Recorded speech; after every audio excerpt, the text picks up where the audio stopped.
Cases and the positivity rate hitting a new high in San Diego over the weekend. The numbers, though, that a local epidemiologist says they have their eye on in the weeks ahead. Well, Moderna reporting more positive news from its vaccine trials, the next steps it's taking after getting the latest results. And a week later, people in Carlsbad still looking for answers after a woman was killed on a trail. Her killer still loose. ABC 10 News at 11 starts now. ABC 10 News at 11 starts now. So good to have you with us this midday. I'm Jim Patton. We start with the latest news on the road to a vaccine. Moderna says new data bolsters its earlier claims about the effectiveness of its coronavirus vaccine. And now they're seeking emergency use authorization from the government to start distribution. Moderna repeating its claim that its vaccine is 94% effective against the virus altogether and possibly even more effective at preventing severe cases. The company says all signs suggest the vaccine is safe as well.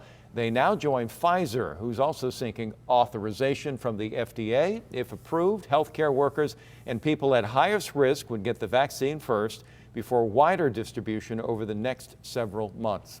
Well, that news coming as we brace for a possible surge in cases linked to holiday travel and gatherings. But even as we wait for those numbers, San Diego is seeing a big spike from testing leading up to Thanksgiving. ABC 10 News reporter Marie Cornell spoke with a local epidemiologist who breaks down the big picture as we head into December. Health experts believe we could start to see the impacts from Thanksgiving travel and gatherings within the next few days. But one local epidemiologist believes that's only one part in this equation when it comes to an increase in COVID-19 cases. Before the Thanksgiving holiday, crowds of people rushed to get a COVID-19 test. And Dr. Robert Schooley, a professor of medicine at UC San Diego, says even though we are doing more testing, it's the hospitalization rate that he's paying close attention to. We now have a record number of people in the hospital with this disease, so it's not just more testing and more people being diagnosed, it's actually more people becoming ill. And Dr. Schooley expects to see an increase in those numbers in the next few weeks. So I think the next couple of weeks are going to be extremely problematic with new cases as we head into the next holiday break. And even though we are getting closer to getting a vaccine, he believes it's important for everyone to buckle down as we head into December. We have a lot more virus in San Diego County than we've had from the beginning of the epidemic right now. And this will continue and will likely accelerate over the next few weeks. And so people should really do everything they can to protect themselves and their families from unmasked exposure to other people. Marie Cornell, ABC 10 News. Well, despite current restrictions and several cease and desist orders, Awaken Church continues to hold indoor worship. 3 of the church's locations have received the orders as the county says there was an outbreak at the Kearny Mesa location and is asking anyone who went to that church between November 15th and the 22nd to quarantine. Officials at the church say holding the services is not defiance, but obedience to God. I think it's really about having individual choice and trusting people to have the intelligence to do the right thing.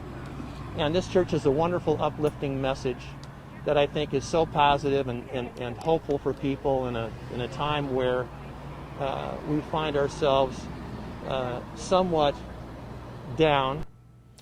County spokesperson says if a cease and desist order is ignored, the next step would be a closure order. Sweetwater Union High School District officials are expected to gather for a check-in on the reopening plan that could determine how they will begin the second semester in January. Many parents and teachers say they should wait until the pandemic is under control. Earlier this month, the board approved modifying the July 2020 reopening plan metrics. 4 criteria must be met, including the average number of cases in the district, which need to be fewer than 200 for 2 weeks. You can find the latest updates and all kinds of stories about how San Diegans are responding to the pandemic at 10news.com. Search for a killer continues 1 week after a woman was found stabbed to death on a trail in Carlsbad. ABC 10 News anchor Mary McKenzie explains the Nextdoor post that could give police a clue about what led up to her murder. Lisa Thorberg was found stabbed to death near this trailhead exactly 1 week ago. The trail is virtually empty today, and police are still searching for whoever did it. We lost a beautiful neighbor. The bustling trail through Haas Park in Carlsbad over the weekend, a stark contrast as a large group came to honor Lisa Thorberg, some coming to finish the walk she started last Monday by herself. Carlsbad police said today that they are aware of this social media post from Lisa 2 weeks before she died, asking on Nextdoor if anyone would care to join her for hikes and walks.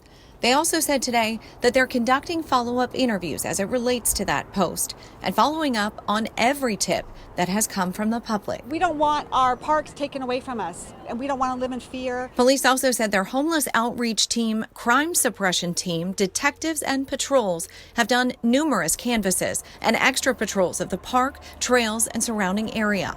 One tip involved a description of a person of interest. However, police said today no one matching that description that they've interviewed so far has been identified as a suspect in the case. They added that there is no higher priority than seeking justice for Lisa Thorberg and her family. To say that this incident has scared and rocked the community is no understatement. Many who were here this weekend say they will not hike or run here alone from now on. I feel very safe here, so this was shocking. Now there's a factor of fear that's crept in because of what's happened. Police are still hoping for more tips from the public and want to hear from anyone who may have information about the case. Mary McKenzie, ABC 10 News. This morning, the Supreme Court hearing arguments in a case involving the census. The White House is attempting to exclude undocumented immigrants from being tallied when congressional seats are reallocated nationwide next year. Federal panel issued an injunction back in September blocking the Commerce Department from carrying out an order to do just that. Well, now the justices will decide if the directive can be enforced. This morning, President-elect Biden revealing the people that will make up his economic team as he takes over efforts to recover from the impact of the pandemic. Former Fed Chair Janet Yellen officially nominated to become the next Treasury Secretary, and she'd be the first woman to head the department in its 230-year history.